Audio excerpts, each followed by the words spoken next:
Dito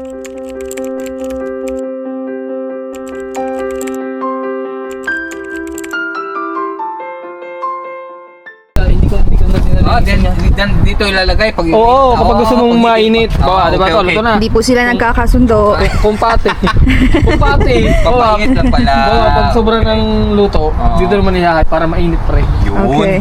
At ayun ng mga princess namin. Ayun o. Ayun. Ito, si Kuya. Si Ken. Kailangan nakatulay. Yun. Nakatulay Yan, hindi na po gaya nung last year. Last year sobrang daming usok. Ngayon nakaangat-angat na sa buhay, nakaano na, gasol. Gasol? Gasol nakaano na. Gasol na. Oh. Gasol na kami, guys. Hindi na kami yung uling-uling. Okay, sarap. Eh. Ang sweet-sweet. Sausage? Naman may simula lang. May nasundan pa to. Saka natin dadagdagan. Si Ken. Mahaba ng buhok ko eh. Nakadutong daw siya. Katong baby pa kaya siya ba? Sige mo chismis. Oo, anak siya, oo. Tsaka na, sige lang. Why? Auntie, Luto ba to? why? Auntie, didn't eat all of them. Ate Talia, eat all of them. There's a lot earlier. You have to be fast. See, Because yun Ate Talia will get raised. So, sayang eh. Kasama bukas. Work pa nga ako bukas. Ha? Amin na to, ah. Doon tayo sa... Doon kami sa... Kahit sa graduation, mag-work pa. What? Anong araw na graduation? 25. Hindi ka 26? Hindi ako 26 kayo. Si ako rin kasi, tsaka si ate rin 26. Ay! 24 kayo, di ba? Yun nga, yung nakakapili kasi. Maalin? 25 ako eh, sa graduation. Hindi ba pwedeng pumili kayo? 26. 26 kami. Ah, nakasked. By ano yan? By program. Opo. Like business or business. Ano kayo, Day? 26? Dito kayo sa ano, no? Sa Canadian. Canadian Tire sa may Tangers. Friday yung sa kanila, dito na lang. Friday. Sa inyo ba? Hi! Wait lang si Cross, oh. Okay. You ready? So cute naman ng baby. Frosty! Sige, tawag. Ibig na ano yung parang stick ng igagana. Mga audience ko. Satisfied Si Mami. Satisfied ba siya ang nag-breed? Yes. Satisfied. Sindera. Hashindera namin. May-ari ng bahay na to. Look. Hashindera. Ito po. Oh, look at that. Yummy. Yung pang ano. Magkano yan? 10 piso lang. 2 piso, 1 stick. 1 stick, 10 piso. Wala kasama ng rice? 10 piso na nga eh. Kuya Ems, tawag ka. Oh, bakit? Bilis!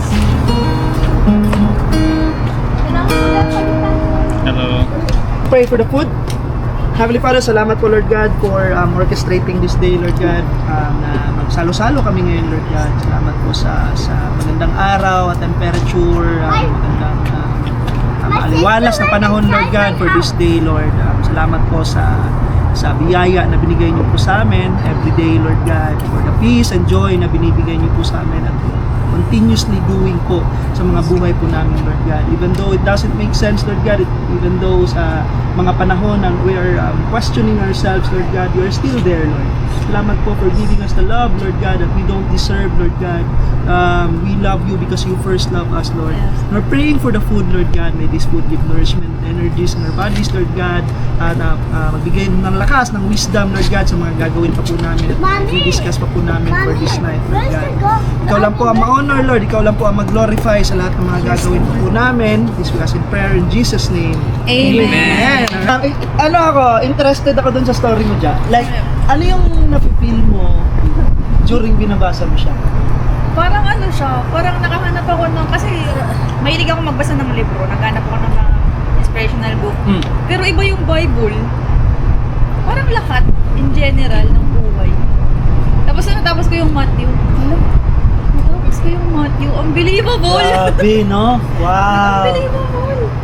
So, ano yung nagpa-ignite sa'yo na gusto mo siyang basahin? Ano ako doon? Curious ako doon. Gusto ko know him more. Know him more. Kasi, bago ko binasa yung Bible, tinapos ko muna yung The Chosen. Oh, that's it. Tapos mo yung Chosen? That's it. Sabi ko kay ate, tapos na yung season 5. Gulat ako sa kanya, ate. Wala pa kayo season 6. Walang season 6! Grabe, no? Ganda, no?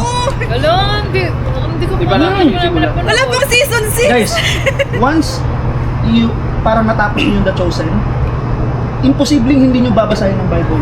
Yan ang nangyari kay Janine. Kasi ako, gusto ko talaga panoodin. Imposible talaga. Kailangan mong ano yung parang gusto namin manood. Gusto namin. Kasi kapag wala yung tape, bigla ko kunin yung cellphone mo gagawa.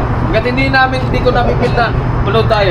Kasi kami, hindi namin gusto mo lang manood eh. Sobrang Pwede yung ganda ko. dalawa. Walang, kapag chosen naman yung pinapanood, walang phone. Walang phone. Tapos, Dapat diretso. Eh kasi Ano? sabi ko. Kasi nakaka-focus talaga yung... pag nasimulan namin, matutulog kami, mga alas 12 alauna na. Grabe, no? Tapos, tulog na, deep. Another episode na naman. Para gusto natin So malaman amazing. kung anong nangyayari.